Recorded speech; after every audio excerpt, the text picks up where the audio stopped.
நான் தான் 2வது கல்யாணம் பண்ணியிருக்கேன். கடவுளே. தம்பி அந்த பொண்ணுக்கு ஏற்கனவே 3 எத்தனை பேர்கிட்ட சாட் பண்ணிருக்கா தெரியுமா கல்யாணம்? ஒரு 8 மாதத்துக்கு முன்னாடி ஃபேஸ்புக்கில் பழக்கமாயிடுச்சு ஒரு பொண்ணோட. ஓ அப்படியா விஷயம்? சரி ஓகே அப்படின்னு சொல்லி போயிட்டே இருக்கும்போது ஒரு நாள் நம்பர் கொடுத்தேன். என்னோட நம்பர் கொடுத்தேன், வாட்ஸ்அப் நம்பர் கொடுத்தேன்.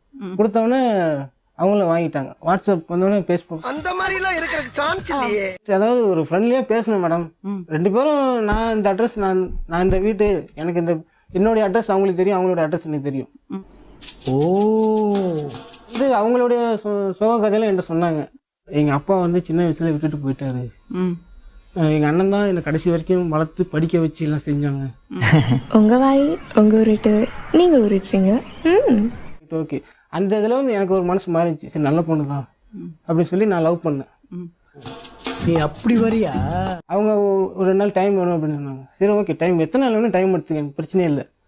பிடிச்சிருக்கா பிடிக்கல ஏதாவது ஒன்று சொல்லுங்கள் அப்படின்னு சொன்னாங்க. அவங்க ஃபோட்டோ போட்டு கீழே வந்து ஐ லவ் யூன்னு ஒரு மெசேஜ் இருந்துச்சு. மாட்டிக்கினாரு ஒருத்தரி இவரை காப்பாற்றணும் கத்திரி இவரை காப்பாற்றணும் கத்திரி. எவ்வளோ கால இடைவேளை இருந்தது ஃப்ரெண்ட் ரிக்வெஸ்ட் கொடுத்து லவ் பண்ணறதுக்கு? நீங்க ப்ரப்போஸ் பண்ணதுக்கு எவ்வளோ கால இடைவேளை?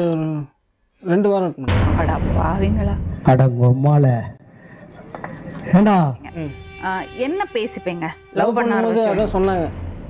இந்த மாதிரி நான் காலேஜில் படிக்கும்போது என்னை வந்து ஒரு பையன் லவ் பண்ணான் அப்படின்னு சொல்லி சாம்பார் ஆப்பு எனக்கு நானும் சின்சியராக லவ் பண்ணேன் அப்படின்னு சொன்னாங்க. சரி ஓகே ஆனால் அவன் மூலியமா எனக்கு ஒரு குழந்தை உருவாச்சு அப்படின்னு சொன்னாங்க. அசையாத மரம் ஒன்று உயிர்ந்தது கீழே.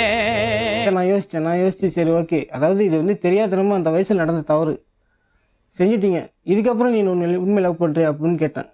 சரி ஓகே அப்படின்னு அவங்க சொன்னாங்க. உங்களை மாதிரி மனுஷன்லாம் இருக்கனாலதான் கொஞ்சமாச்சும் மழை பெய்யுது. சரி என்ன பண்ணலாம் வா அப்படின்னு சொல்லி நான் ஊருக்கே கூட்டு போயிட்டேன். ஜனவரி 14ஆம் தேதி எங்கள் வீட்டுக்கு கூட்டு போனேன். கூட்டு போனோடனே ஊரில் இருக்க எல்லாருமே என் வீட்டுக்கு வாசல் வந்து நின்ட்டாங்க. ஊம்புடா மூச்சு முட்டை ஊம்புடா. ஆனால் சார் கழுத்தில் தாலி கட்டினேன்.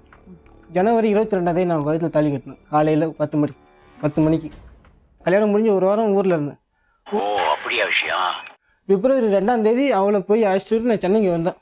அதுக்கப்புறமா அப்படியே போயிட்டு இருந்துச்சு, கொஞ்ச நாள் போயிட்டு இருந்துச்சு, நல்லா போயிட்டு இருந்துச்சு. அதுக்கப்புறமா அவளோட கல்யாணம் ஆகி ஒரு 3-4 மாதம் அவள் ஒரு உண்மையை சொல்ல ஆரம்பித்தா. நான் ஒரு விஷயம் சொல்கிறேன் ஷாக் ஆகுது அப்படின்னா. என்னடி சொல்லிடி அப்படின்னு. அந்த மாதிரி எனக்கு வந்து கல்யாணம் ஆயிடுச்சு, எனக்கு குழந்தை இருக்குது அப்படின்னு சொன்னான். நண்பர்களே அசையாத மரம் ஒன்று உயிர்ந்தது கீழே ஆகாதான்னு சொல்லிட்டு எனக்கு கல்யாணம் ஆயிடுச்சு, வேற ஒருத்தரோட முதல் தர கல்யாணம் ஆயிடுச்சு, குழந்தை இருக்கு அப்படின்னு அவன் சொல்கிறான். உனக்கு மண்டையில பிரச்சனை. உண்மை என்னது? உண்மை என்னன்னா அவளுக்கு வந்து முதல் தரம் கல்யாணம் ஆயிடுச்சு. அதை மறைச்சி என் கூட சேட் பண்ணி லவ் பண்ணி அங்கேருந்து இங்கே வந்திருக்கா.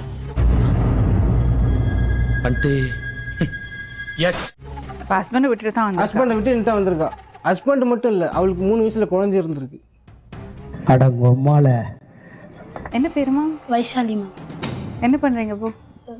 பிகாம் கம்ப்ளீட் பண்ணிட்டு வீட்டில் தான். கல்யாணம் ஆகலை. நீ உருட்டுமா, உன் நல்ல மனசுக்கு நீ தான் ஜெயிப்ப. எங்க யாரு கூட இருக்கீங்க அப்போ சென்னையில்? ஃப்ரெண்டோட இருக்கு. வேலைக்கு போறீங்களா? இல்லை வீட்டில் தாங்க ட்ரை பண்ணியிருக்கேன் ஜாப்க்கு.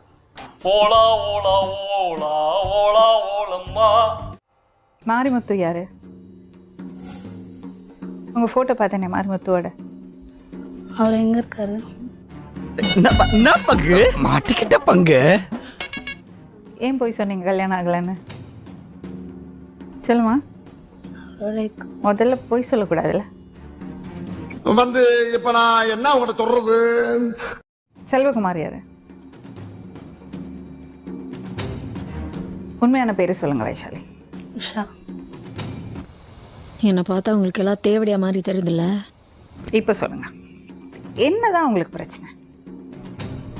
எதுக்கு ஏமாத்திட்டு இருக்கீங்க அப்படி பசங்களை? ஏமாத்தலாமா? எனக்கு பிடிக்கல அவங்க. ஓ நீ அப்படி வரியா? யாரை பிடிக்கல? மாரிமுத்துவையா, செல்வகுமாரியா, மணியவா? போதும் லிஸ்ட் பெருசா போய்கிட்டு இருக்கு. யாரை பிடிக்கல? இன்னும் பேரு சொல்லவா? அன்பு, சிவா,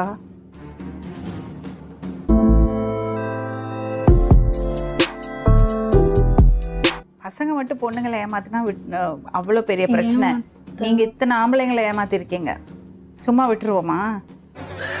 சோலி முடிச்சு. எதுக்கு இந்த பையன் வாழ்க்கைய கெடுத்தீங்க? ஊர்ல இருக்கிற அத்தனை பெரியவங்களை முட்டாளாக்கி, அவங்க அம்மாவை முட்டாளாக்கி, இன்னைக்கு என்னெல்லாம் பண்ண போறாரு. மணிட்ட எதுக்கு செல்வகுமார் அண்ணன் சொன்ன? அவனுக்கு தெரியாது. ஆ? எது நாகார்ஜுனாவா? அவனுக்கு தெரியாது நான் எவனுக்கு தெரியாது? மணி ம்? புருஷனையே அண்ணன் சொல்லியிருக்காளே, இதெல்லாம் என்ன செய்யுது? என்ன சொல்லு கூப்பிட்டேன். மாமா கோவம் வந்துருச்சு.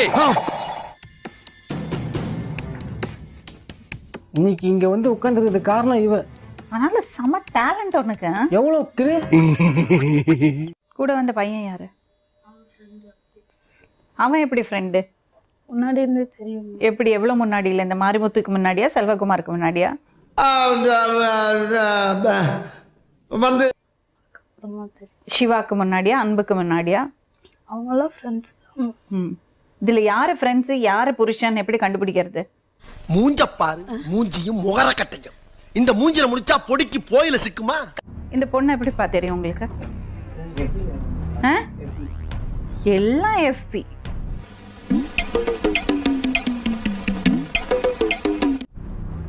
எவ்வளவு நாள் பழக்கங்களா உங்களோட தொடர்புல இருக்காங்க? ம். பார்க்கல மேடம். சொல்லு, எத்தனை ஹஸ்பண்ட் சொல்ல உனக்கு? மாரிமுத்து பத்தி சொல்லு, செல்வகுமார பத்தி சொல்லு. செல்வகுமார கொஞ்சம் அனுப்புங்களேன். இப்ப என்னடா பிளான்ல இருக்கு நீ? இது யாரு தெரியுமா? தெரியாது மேடம். கேளுங்க ஒருத்தர். நான் தான் 2வது கல்யாணம் பண்ணியிருக்கேன்.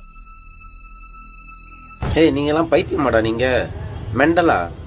சத்தியம் பண்ணுங்க, சத்தியம் பண்ணு. நீ மெண்டலா? நீனு நீங்க மட்டும் இல்ல, நான் மட்டும் இல்ல, மாரிமுத்துன்னு ஒருத்தர் இருக்காரு. அதுக்கு முன்னாடி அவர் கல்யாணம் ஆகி அப்போ அங்கே கோவில்பட்டிலே அவரோட ஃப்ரெண்டு எத்தனை பேர் இருக்காங்க. மணி என்னன்னு தெரியல, ஏன்னா மணிக்கிட்டே என்னை பற்றி அண்ணன் சொல்லி வச்சிருக்கா. லிஸ்ட் பெருசா போய்கிட்டு இருக்கு. அப்ப யாரு கூடயாவது இப்படி 3 மாசம் தள்ளறது, அப்புறம் இன்னொரு ஆளை மாத்துறது, இதுதான் பண்ணிட்டு இருக்க நீ. என்னை பார்த்தா உங்களுக்கு எல்லாம் தேவடியா மாதிரி தெரியுதுல்ல? சரி, அஜித் உன்னை பார்த்துட்டு இருக்கான், நீ உட்கார்ந்து இருக்க. மத்தவங்க கூட எதுக்கு சாட் பண்ற? எதுக்கு போட்டோ அனுப்புற? ஃப்ரெண்ட்ஸ் தான் மேம். ஃப்ரெண்ட்ஸுக்கு எதுக்கு போட்டோ அனுப்பணும்? வந்து இப்ப நான் என்ன உங்கள்ட்ட சொல்றது? ஃப்ரெண்ட்ஸ் தானே மேம், வேற எந்த தப்பான எண்ணத்துலையும் நான் அனுப்பலையே மேம். லவ் பண்றேன், கிஸ் பண்றேன்னு மெசேஜ் அனுப்பிச்சு யாருக்கு மேம் அப்படி அனுப்பியிருக்கேன்? விஜே. மட்டிக்கினாரு ஒருத்தர் இவரை காப்பாத்தணும், கத்திரி இவரை காப்பாத்தணும். அவர்கிட்ட ஏன் அப்படி அனுப்புன? அவரை கல்யாணம் பண்ணிக்கிறேன் சொல்லியிருந்தியா? அப்புறம் நான் தப்பே பண்ணல சொல்றேன். ஹலோ மிஸ்டர் விஜே பேசுறீங்களா? ஆமா, நீங்க? நான் சொல்வதெல்லாம் உண்மையில இருந்து லட்சுமி ராமகிருஷ்ணன் பேசுறேன்ப்பா. சொல்லுங்க. ஓ அப்படியா விஷயம்? அந்த பொண்ணை கல்யாணம் பண்ண போறீங்களா? ஆமா மேடம். எப்போ கல்யாணம்? 2 years ஆகும் மேடம். என்னப்பா? இல்ல புரியல. எப்படி அந்த பொண்ணை பழக்கம்? உங்களுக்கு Facebookல ஃப்ரெண்டா போலாம் மேடம். கடவுளே தம்பி, அந்த பொண்ணுக்கு ஏற்கனவே 3 வாட்டி கல்யாணம் ஆயிடுச்சு. சாம்பார் ஆப் எனக்கு. நீங்க ஏதாவது காசு செலவு பண்ணிருக்கீங்களா உங்களுக்கு? ரொம்பலாம் செலவு, ஒரு 1000 செலவு பண்ணிருக்கேன். எத்தனை பேர்கிட்ட சாட் பண்ணிருக்கா தெரியுமா? கல்யாணம் பண்ணிக்கிறேன்னு. ஆனங்கட்ட தாய் 4 பேர் மூத்தத்தை வாங்கி மடக்கு குடிக்க வேண்டியதானே? சரி, அப்போ அவர் ஓவரா பேசுறாரு. சரி, இந்த பையனை கல்யாணம் பண்ணிக்கிறீங்களா? ஏன்? நான் அந்த மாதிரி பொண்ணுல